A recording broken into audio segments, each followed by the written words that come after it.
everybody. Welcome to another edition of Research Files.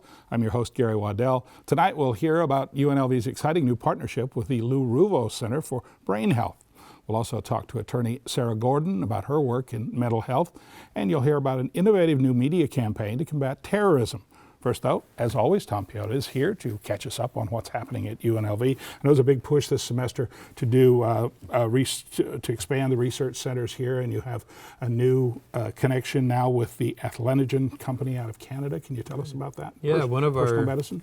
Yeah, one of our great research centers, and one of the things that we've talked a lot about is these centers of excellence at UNLV, and one of those is our Nevada Institute of Personalized Medicine. And one of the other things that we talk a lot about is partnerships, and you're going to talk to the Ruvo Center for Brain Health tonight about that partnership, but also a partnership that we're talking a lot about is partnerships with companies, and Athlenogen is one of those, and this is just a fascinating area. It was on the front page yesterday in the Sunday Times about the investigation of the area around genetics and how that can inform what high-performance athletes, what makes high-performing athletes special, and the genetic makeup of them. And companies, this company, Athlenogen, is kind of focused in that area, and our Nevada Institute of Personalized Medicine now is working with them in this area. It's just a fascinating area that's really growing quickly, and we're excited to work with them.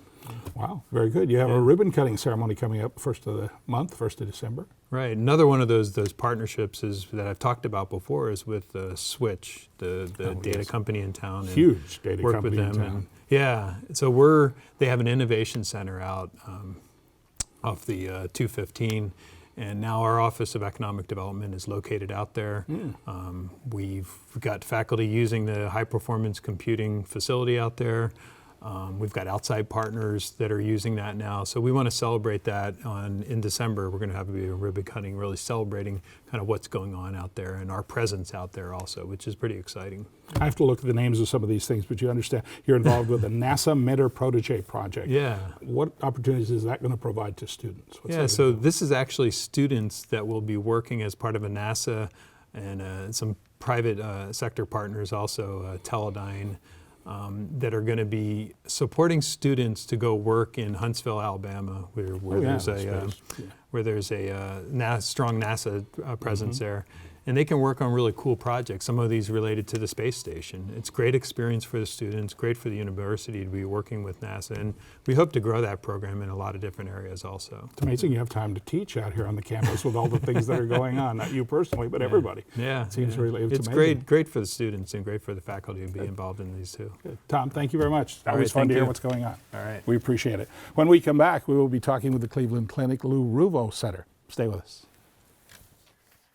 I remember the moment. I'll never forget that moment. That moment? It was a moment that changed my life. I'd been training with my team for months, and now we had been called up for the first time. The real deal. Wildfires were getting dangerously close to homes. At that moment, I got my first taste of just how important the Guard is to my community. See how the Guard can be an important part of your life at NationalGuard.com. Drownings are a leading cause of death for young children. Make sure kids learn how to swim. Always watch them in and around water and properly fence all pools. Simple steps save lives. To learn some new ones, visit poolsafely.gov. You always made sure I brushed my teeth. You told me that smart was cool. You always told me to dream big. To all of those parents who took the time to make raising their children their most important job, we'd like to say, thank you. Thank you. From the bottom of my heart, thanks, Mom and Dad. This message is brought to you by the U.S. Air Force.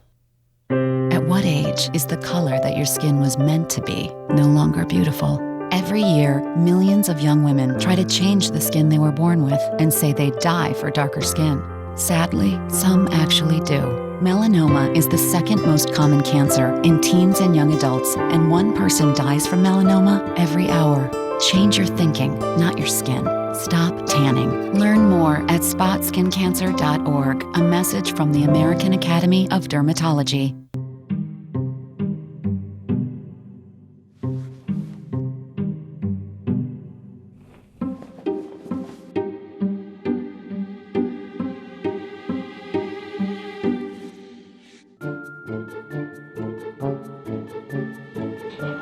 The smallest moments can have the biggest impact on a child's life. Take time to be a dad today. Hi, everybody. We are back. We are joined now by Jeff Kinney, Associate Professor of Psychology, and Jeff Commungs and Kate Zong of the Cleveland Clinic, Ruvo Center for Brain Health. Welcome to the show, everybody. We have a good crowd tonight. Glad to have you guys here. You're getting a $1.1 million grant, $11.1 million grant for a project that UNLV and the Ruvo Center are doing. Tell us about it. Well, it's so exciting, Gary, because this is the time when we're ready to deliver brain science to public health. This is the time when we can characterize brain diseases in animals, as Jeff is doing, and in humans, as Dr. Zong is doing, Kate is doing, and allowing us to then understand how what we've learned about neuroscience is now applicable to human behavior, human health, and eventually to treatment of human disease. Wow. The grant is going to create the Center for Biomedical Research Excellence. Tell us what that means. Well, these are grants from the NIH, and they're specifically, in this case, to develop the resources in institutions that have traditionally not had strong NIH funding. So we're so proud to bring this team together and to have competed successfully at the NIH level to bring funding here to Southern Nevada to create great science here. Well, we're glad to have it here. There are going to be 3 separate research initiatives. You're going to be heading up one of them. You're already working on things, obviously. Yeah, so the research project, as Jeff indicated, is most of it's carried out in animal model systems. One of the characteristics of Alzheimer's disease is that there's this consistent inflammatory state, and the exact role of it and precisely what it's doing in terms of the disorder is still somewhat of an open question. So the project that I have on this, it's part of this grant, is to investigate in preclinical systems where we can really investigate some of the real cell and molecular biology, what role inflammatory states have in the disease progression, and whether or not there may be some opportunity for therapeutic intervention to alter the immune response.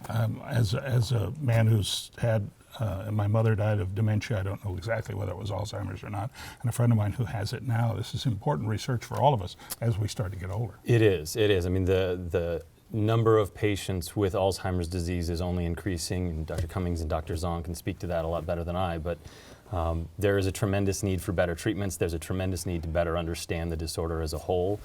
There's been some tremendous progress in the last couple of years, the last couple of decades really, but there's still an awful lot we don't know, and there's still an awful lot that needs to be done, both to understand the mechanisms, but also to develop better therapeutics that can impact patients here and around the world. And I think, Gary, just to follow up on that, there are 28,000 victims of Alzheimer's disease in Nevada. Wow. And there are about 5.5 million victims in the United States, and this is only set to go up as the population ages. So this is a disease that we have to find answers to. Yeah, and the COBRI sets us up to make important contributions to solving this problem. Tell us about your project. So just to Jeff's point, not just making contribution to the state of Nevada, but to the whole nation and to the globe. So I am the core director, that is the Clinical Translational Research Core, to Jeff's point that this is very important really to translate the finding from the animal model, from the bench side to the clinical side. So that for the clinical core, what we are doing for the COBRI is to really characterize patient, Alzheimer's patient, Parkinson's patient, and the normal control, and have a better understanding in terms of their demographic, their family history, their medical history, along with the imaging study. So that will form a very rich population. And then the 3 project, actually 2 other clinical projects, would be recruiting patients from this core. So that one purpose of this core is to supply patients to future research projects, including the COBRI, and also that this core will form a very valuable database, a cohort that the UNLV Computing Center that will help to analyze the data, characterize the patient population. So this cohort would not only serve the COBRI purposes, but also will form a very rich database to serve all the future researchers who are interested. And that's how UNLV is involved in this project? That's one of the ways. And one of the things I want to build on what Kate said is this project allows patients to participate in a major way. We can't do this project without the participation of patients and normal volunteers.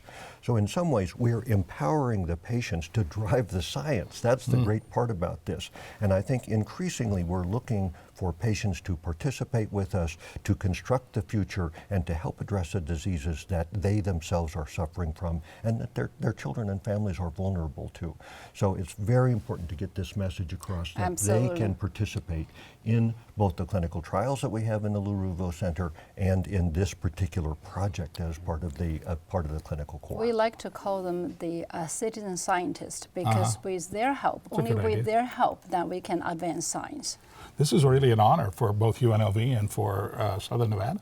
And for the Ruvo Center, we feel Absolutely. like we're really all in this together. This grant succeeded because of collaboration. We couldn't have done this with the Ruvo Center on its own. We needed UNLV to be our partner in this. At the same time, I think UNLV needed the tremendous technological strength that the Ruvo Center brings because of our PET imaging, our MRI imaging, all the kinds of brain technology that we have over at the center that we apply every day in the care of our patients, and in this case will be applied to the research objectives of the COBRE. So this is a 5-year project, Yes. and so we are very optimistic and very excited. We are hoping that after the 5 years, and we will have the second phase of the project. So we consider this is really at the beginning of a long-term collaboration, and we can advance research and provide the best possible care to our patients. And UNLV is in this for the long haul as well. We are, absolutely. I mean, the translational nature of what's being discussed here is that we actually cover a very wide spectrum from mechanism to patient and pretty much everything in between. And as Jeff indicated, there's just no way to do this without collaborations like this. And the NIH is very interested in having this kind of center sustained. They're developing tremendous intellectual capital in all of us. And of course, that's a wasted investment if the center is not sustained and doesn't help to grow the science in Southern Nevada over 5, 10, 15 years. In fact, even part of this grant includes transitioning other investigators as they become part of the project with their own research to advance their scientific careers, but most importantly, the science that they're doing. So from one center emerges a number of research projects, a number of different lines of research that can all impact these disorders. Well, as an aging American, I wish you all the best of luck, and may this go on for years, and may you make great breakthroughs. Thank you all. Thank you. Ladies, gentlemen, thank you very much for being Thank with you. us. We'll be right back.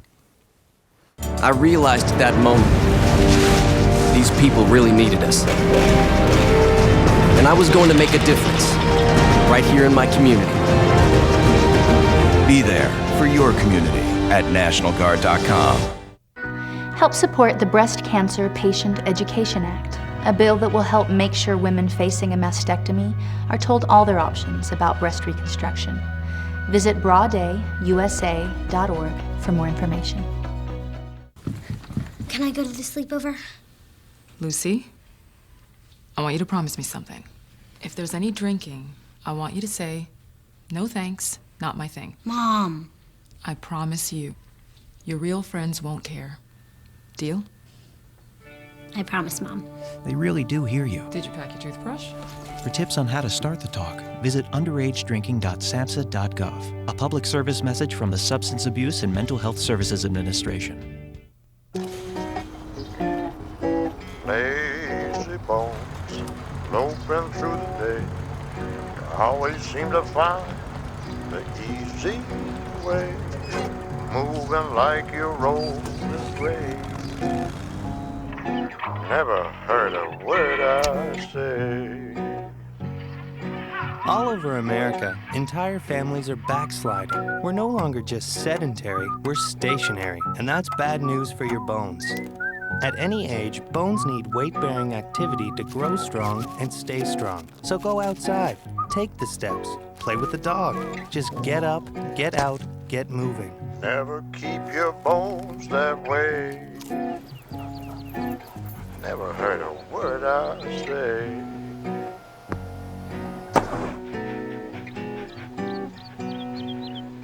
A public service message from the American Academy of Orthopedic Surgeons. In Vietnam, we took care of each other. In combat, you look out for your battle buddy. I'd do anything for my unit. When things get tough, it's great to know somebody's there for you. every step of the way. DAV stands behind America's veterans to make their transition back home easier, with free services and help getting the benefits they've earned. Help us fulfill the promise to our men and women who served. Go to DAV.org to learn more. Welcome back, everybody. Joining us now, Associate Professor of Law, Sara Gordon. Thank you for being with us. Thank you for having me. You were a lawyer before you became a professor at the law school. What made you leave the law in that form and come over to teach? Well, I started teaching when I was still working as a lawyer, and I taught at the law school as an adjunct for about a year, and I liked practicing law, but I really loved teaching. So as soon as I started teaching, I knew I wanted to try to make that my permanent career. What made it so attractive? I kind of like everything about teaching, except maybe grading. I like working with students. I like preparing materials that I think will resonate with them. I think the best part is probably when you can see a student learn how to apply the rules that we've learned about in class to a unique set of facts.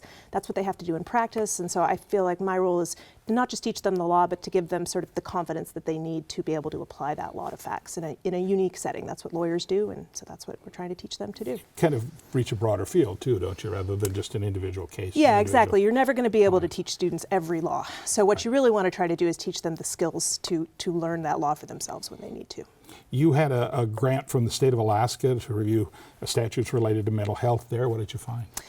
Well, we did a pretty comprehensive review of their statutes, which were last amended several decades ago. So basically what we did there is we reviewed the mental health laws that relate to in the civil area and in the criminal area, and we made a bunch of recommendations for changes, most of which really, the goal was to make the statutes keep up with current practices in mental illness and mental health treatment. And how's that coming up there? So we finished that project a few months ago, and so now the next step is to take it to the Alaska legislature.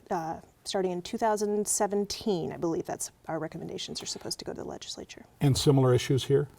Many of the same issues, for many of the same reasons, actually. They've got a lot of problems up there with provider shortages and lack of facilities and lack of inpatient beds, overcrowding in emergency rooms, so all of the same sort of problems that we're seeing here. You teach a class on mental health law. What does that involve? So my work and that class primarily focus on when people with mental illness come into contact with the justice system in one way or another. So whether it's on the civil side, if someone needs help functioning, or if someone is charged with a crime and their mental illness might have played a role. So that class, I really tried to focus on all of those different aspects of mental health law. And it was the first time that we've ever taught that class at Boyd, which was exciting because we've just rolled out a new health law program at the law school. And so it's a great way to sort of expand the depth of the classes that we offer to students. For some of the mentally ill, I would assume that the police department is their first sort of contact with the state. Absolutely. The police department and in the emergency room is often how they come into contact with the system. So. And then there's the civil side of things, which is not being, away from law enforcement and the other. Right. So the police are actually going to be involved both on the civil and the criminal side, unfortunately.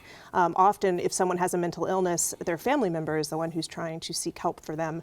Oftentimes that person might call the police, and then the police would then take the person to a local emergency room. Do the commitment laws in this state work?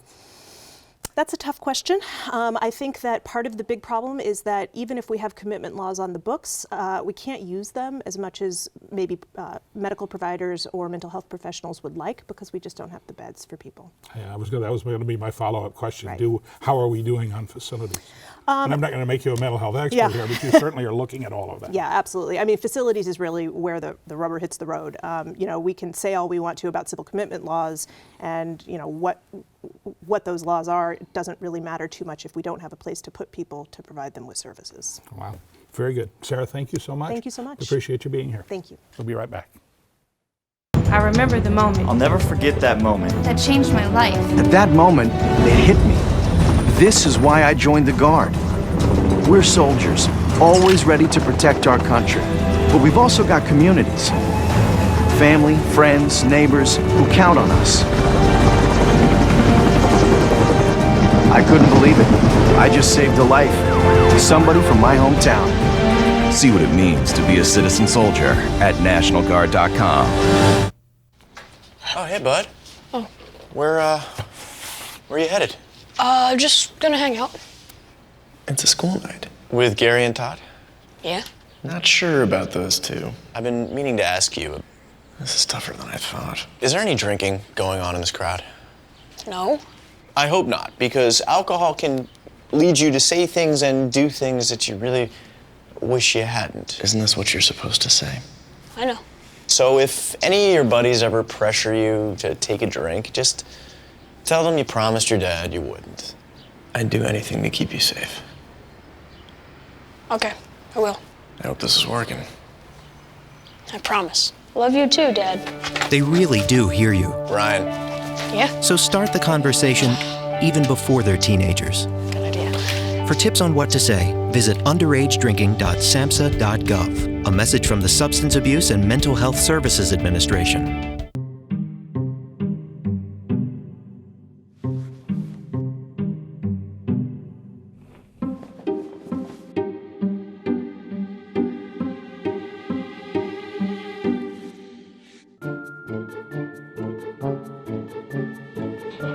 The smallest moments can have the biggest impact on a child's life.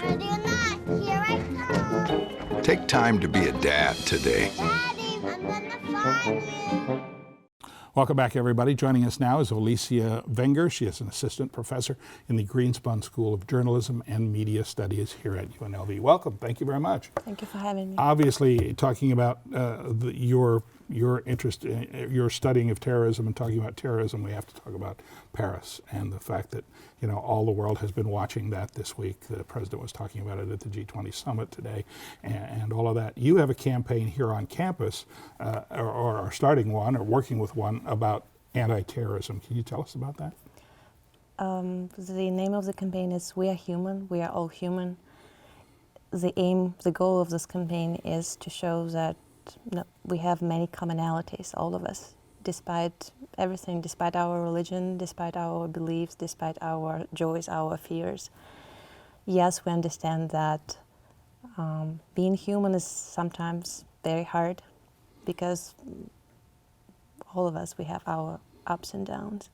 And right now I'm working with 11 students here at the University of Nevada, Las Vegas. And they are trying their best to create this community-based campaign, which would show everyone that, yes, we are all human.